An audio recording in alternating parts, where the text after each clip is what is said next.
If you look at the motion that we have just passed, and you look at the list that has just been passed, and the names that have just been passed, is a list that consists only on from the majority side. There is no single change from the minority side. But Madam Speaker, the minority side had their own changes to do.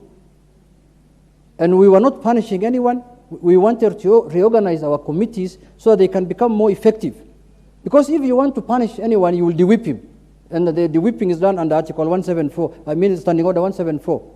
But this one we wanted to reorganize for members who are 3 committees, members who are 4 committees, members who are more than 2 committees, so that members can effectively serve in 1 committee or 2 committees maximum. Madam Speaker, we were denied to have that chance. Yesterday, for the first time in the history of this country, of this parliament, Madam Speaker, we almost went to a voting in the selection committee, where the majority blocked the minority from managing their committees, Madam Speaker. Madam Speaker, if this House consists of the majority side and the minority side, if the minority cannot manage their side and they have to be managed by the majority side, Madam Speaker, if that is not capture of parliament, what is capture of parliament, Madam Speaker?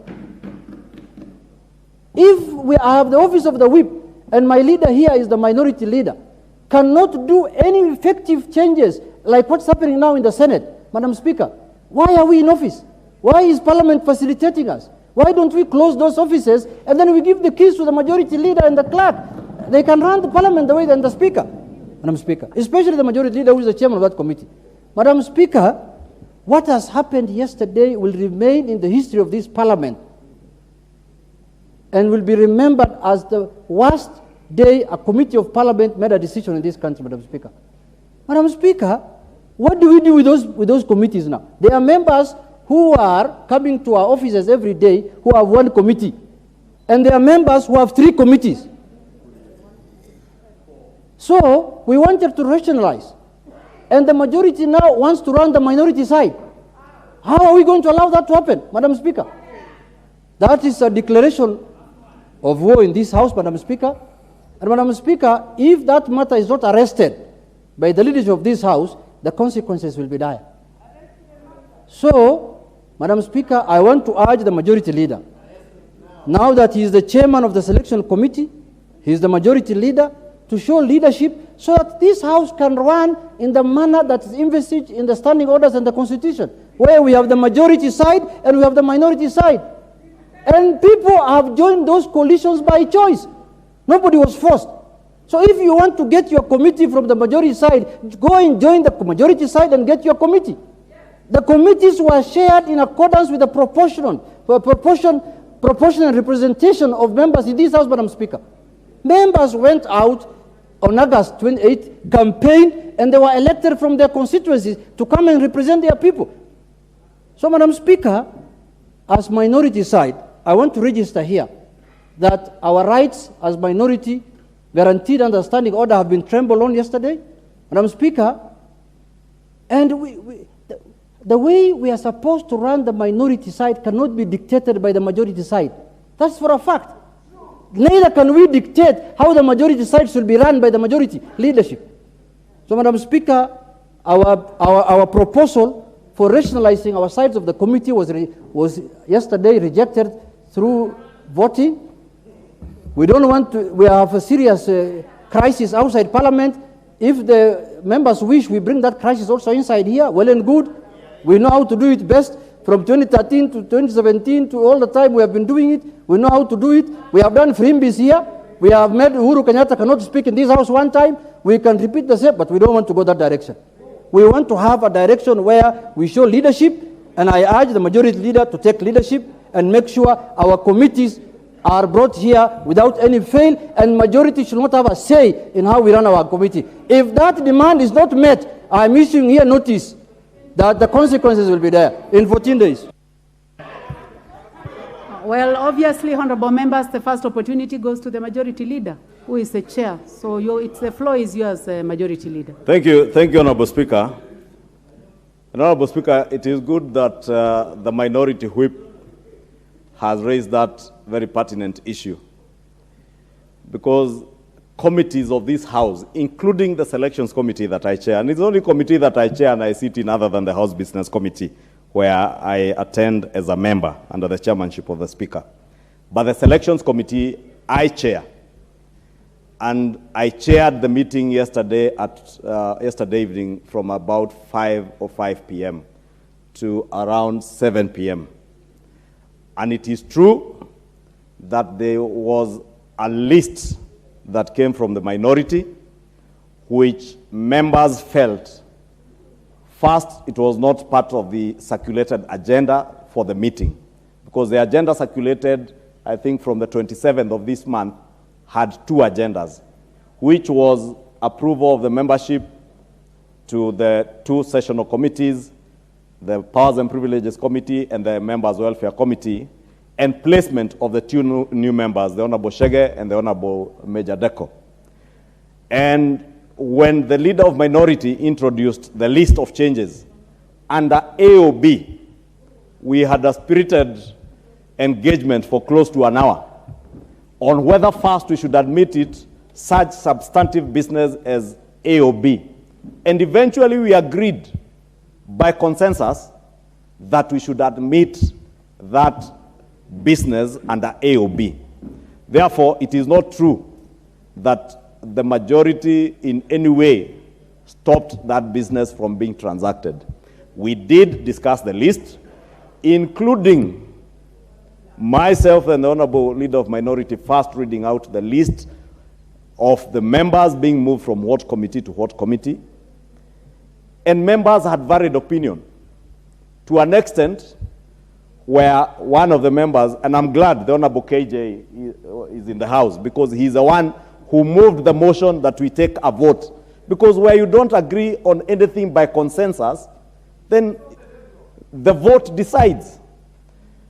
And before we voted, the leader, the minority whip, is the one actually who offered to withdraw the list of changes because he saw the sense in building consensus. And why are we seeking consensus, Honorable Speaker? I said the committees sit on behalf of plenary.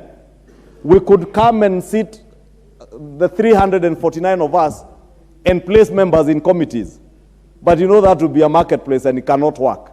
Therefore, when a committee sits, and when you are a chair of a committee, and I know the Honorable Junet has never chaired any committee for the last 12 years he has been in this House, but I have been the chair of the most important committee, the Budget and Appropriations Committee, where you have to give and take.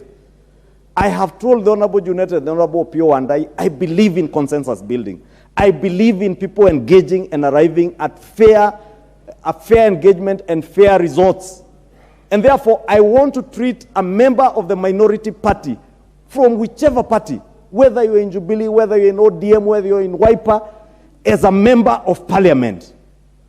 And where the Honorable Nyikal's rights, I feel his rights are being infringed by the Honorable Junet, I will stand up to be counted to protect the rights of Honorable Nyikal to be a member of any committee.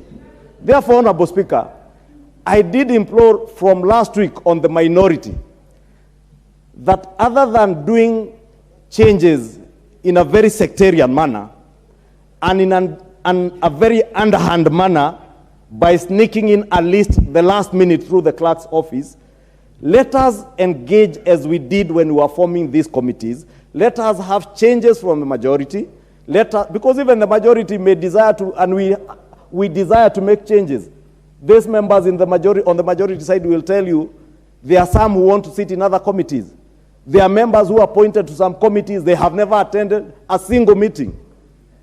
And I did commit as a chair of the selections committee that unlike in the two previous assemblies where I have sat, where the selections committee only sat once at the beginning of every session, we intend to have regular meetings of the selections committee to review the work of committees and the work members are engaging on in committees, so that we preempt the situation where members are placed into committees, they appear before a committee, sign, run to the next committee, sign, and probably run to a third committee and sit for 30 minutes. and you offer no meaningful engagement, and you don't give value to that committee. And therefore, Honorable Speaker, it is in that endeavor to ensure, one, there is fairness. Because I do not want to chair a committee where the Honorable Jerusha Momanyi feels that her rights were infringed on. She had no notice that she was being moved from one committee to the other. She has not been given an opportunity by the whip or the minority leader or the majority leader or the majority whip. Therefore, it's only in the pursuit of fairness, and maybe it could be my weakness to try to be fair to everybody, but not to control in any way the minority side. And I want to be on record. I have no business running the minority side. When you seek to be guided, please look for the people taking you to Jivanji, not Kimani Ichungwah. I will guide you in the selections committee. Probably why the Honorable Junet is saying that nobody has been forced into their coalition.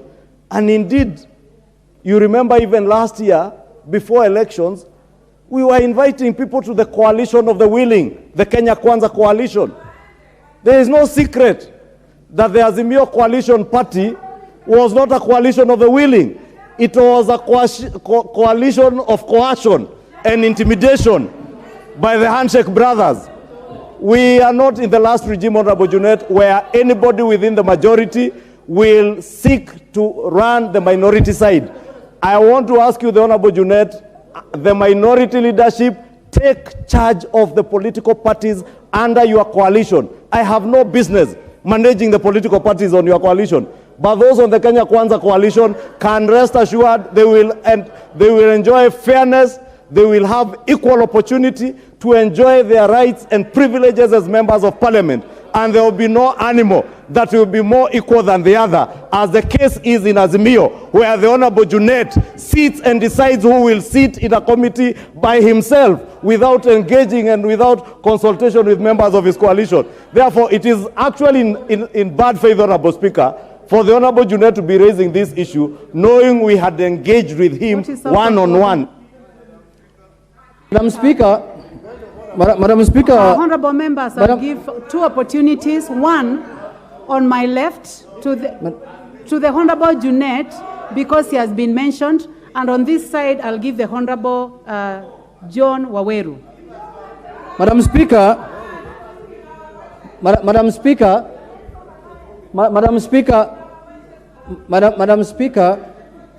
I want to tell the majority leader. Order, honorable members. I would like the Honorable Junet to be heard in silence, honorable members. Madam Speaker, I want to tell the majority leader and to remind him that this House has majority and minority. The majority leader behaves as though we are under the KANU days, when we were being led by the majority leader only in this House. Shame on him, Madam Speaker. Madam Speaker, what is this fairness? What is this fairness he's talking about when his own members are suffering in his own coalition and is unable to deal with them? Madam Speaker, what is this fairness he's talking about? His own members have no CDF, he's in government. His own members have no bursary, he's in government. His own members have nothing to tell their constituencies, he's in government. Madam Speaker, if democracy is supposed to be allowed to mature in this country, what the majority leader has just said here should not be on record of this parliament, Madam Speaker. Madam Speaker, how can he say he's the one who can be fair to Jerusha Momanyi? When has her coalition been unfair to her? When? Madam Speaker, when? Madam Speaker.